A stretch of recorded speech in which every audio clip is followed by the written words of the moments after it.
Hello traders, FX Pip Collector here. Today is Thursday, June 1st, and I'm going to be analyzing the Euro US dollar starting on the monthly, working my way down to the 1 hour time frame. So, Euro dollar monthly, I still believe that this is going to turn into an uptrend. I think this move down we're currently seeing is a correction. Most likely it's going to end up continuing the uptrend, making like a nice 1, 2, 3, 4, 5 of A, or possibly a nice 1, 2, 3, 4, 5 of 1. Either way, I think it's going to take out these highs and end up looking something like that.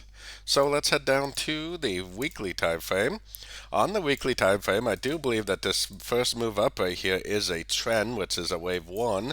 I think this is an irregular ABC right here because it made a new high, and I think that this ABC is a 2, and I believe that it's going to bounce off one of these two Fibonacci levels, make an impulsive move up and continue the uptrend, making that wave 3, 4, and wave 5 of A, or possibly a 1, 2, 3, 4, 5 of 1.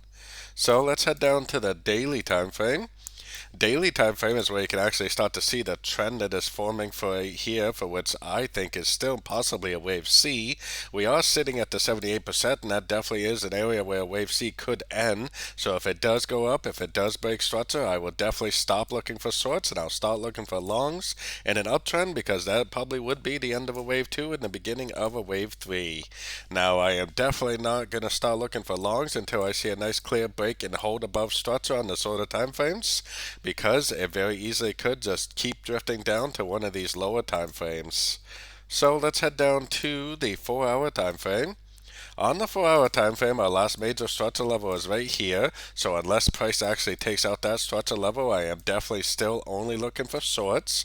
So if I see 3 waves up, if I see an impulsive turn to the downside, just like all these impulsive turns in the past, all these pullbacks right here, then I am just going to continue to look for shorts in a downtrend for the continuation of this downtrend, which I believe to be a wave C. So let's take it right down to the 1 hour time frame, take a closer look at that. On the 1 hour time frame, it looks like impulsive up, it looks like corrective down, and it looks like impulsive up.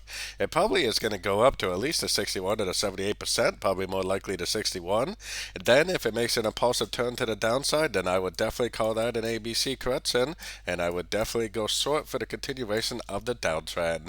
Like I said, I'm for sure only looking for shorts in a downtrend unless it goes up and breaks this structure level and holds above that structure.